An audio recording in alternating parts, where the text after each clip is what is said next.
ஆண்டவராகிய இயேசு கிறிஸ்துவின் நாமத்தில் காலை வாழ்த்துக்கள். இன்றைய மன்னா, நீங்கள் என்னிலும் என் வார்த்தைகள் உங்களிலும் நிலைத்திருந்தால் நீங்கள் கேட்டு கொள்வது எதுவோ அது உங்களுக்கு செய்யப்படும். யோவான் 15:7. இந்த வருடம் எங்களுடைய திருச்சபைக்கு கொடுக்கப்பட்ட வாக்குத்தத்த வசனம். எனவே அதன் பேரிலே இந்த நாளிலே தியானிக்கலாம்.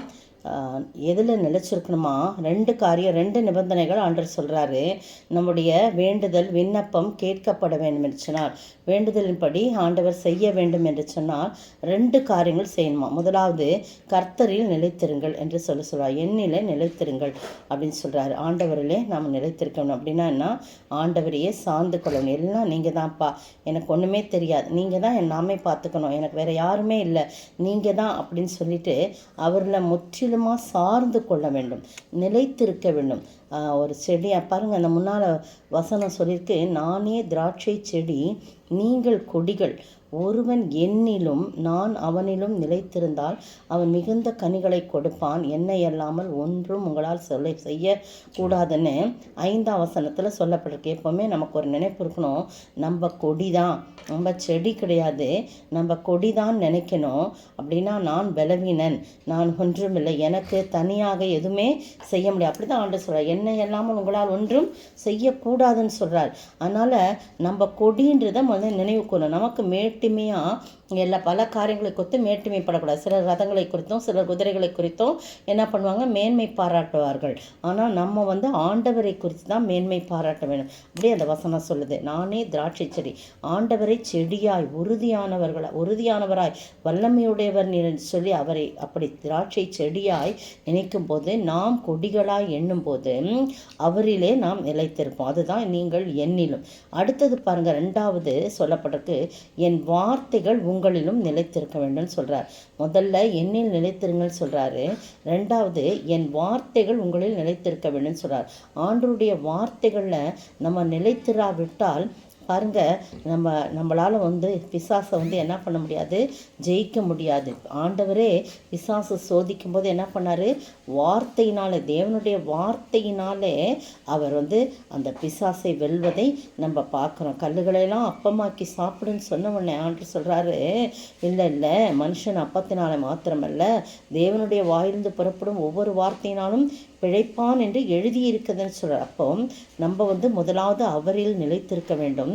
அவர்தான் திராட்சை செடின்றத நம்ம விசுவாசித்து, அவர்தான் வல்லமையுடையவர், நான் ஒன்றுமில்லை, நான் கொடிதான், நான் தனியாக ஒன்றும் செய்ய முடியாதுன்னு சொன்னீங்க ஆண்டவரே, உண்மையிலே நான் சார்ந்திருக்கிறேன் என்று சொல்லி நாம் ஃபுல்லாக அவர் மேலே சரண்டர் ஆகிடணும். அடுத்தவருடைய வார்த்தையின் மேலே நம்ம விசுவாசித்து அதில் நிலைத்திருக்கணும்.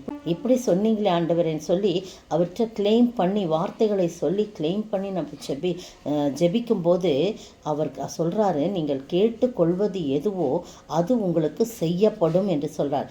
கேட்கப்படும் சொல்ல, கேட்கறது வேற, செய்யறது வேற. பார்த்தீங்களா?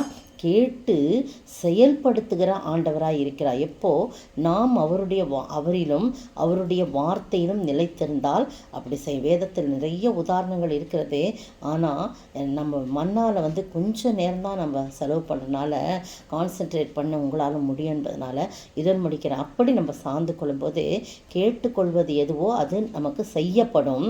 அவர் எல்லாவற்றையும் செய்து இந்த புதிய வருஷத்திலே, நாம் போன வருஷம் நமக்கு ஆன்சர் ஆகாத எந்தெந்த பகுதிகள் இருக்கிறதோ அதையெல்லாம் ஆண்டவருடைய பாதத்தில் வைத்து அவரை முற்றிலுமாக நீங்கள் தான் எனக்கு அப்படின்னு சொல்லி அவரிலும் அவருடைய வார்த்தையிலும் நம்ம நிலைத்திருக்கும் போது, சார்ந்திருக்கும் போது, பற்றி கொள்ளும் போது, அப்படியே எப்படி திராட்சை கொடி திராட்சை செடி அப்படியே பற்றி கொண்டு வளருதோ அதே போல் நாம் இருக்கும்போது மிகுந்த கனிகளை நாம் கொடுப்போம். அது ரொம்ப முக்கியம் இல்லை, மிகுந்த கனிகளை கொடுப்போம் அப்படின்னு சொல்லி போட்டிருக்கு. அப்போ மற்றவர்களுக்கு பிரயோஜனம் உண்டாக்கக்கூடிய ஒரு வாழ்க்கையை நம்ம வாழும்படியாக கர்த்தர் கிருபை செய்தார். யோசேப்பு அப்படி தான் கனி தரும் செடியாக இருந்தால், அவர் செடி கிடையாது, அவர் கொடி தான்.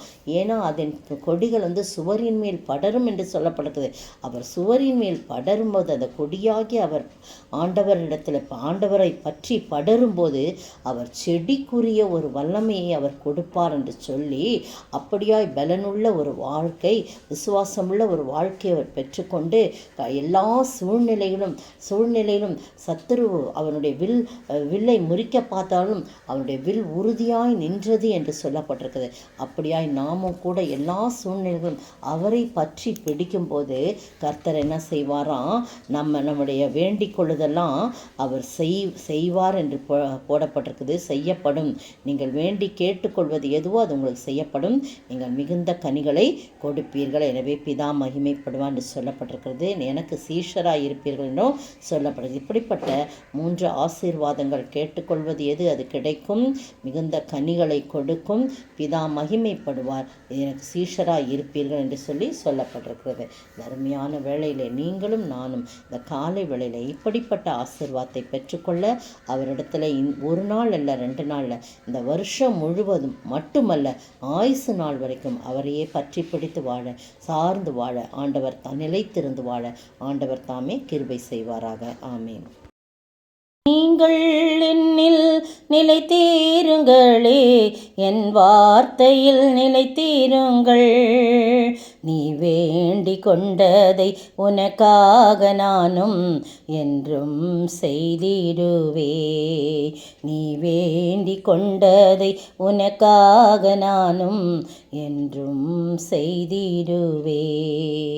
ஸ்தோத்திரிக்கிற ஆண்டவரே, துதிக்கிற ராஜா, நீங்கள் என் வார்த்தையிலும் என்னிலும் நிலைத்திருக்கும் போது வேண்டிக் கொண்டதை எங்களுக்காக செய்கிற என் அன்பின் ஆண்டவர், இந்த கொடுத்த வருஷத்தின் வாக்கு தத்தத்துக்காய் ஸ்தோத்திரிக்கிற ஆண்டவரே, இது எல்லாருக்கும் சொந்தமாகவும் நாங்கள் உம்முடைய வார்த்தைகள் நிலைத்திருந்து அதன் மூலம் ஆசீர்வாதங்களை பெற்று கனி கொடுக்கிற பிள்ளைகளாய் காணப்பட நீர் உதவி செய்ய வேண்டும் என்று கர்த்தரும் மீட்பெரும் ராஜாவுமாகிய இயேசு கிறிஸ்துவின் விலையேற பெற்ற நாமத்தில் ஜெபிக்கிறேன் பிதாவே, ஆமேன்.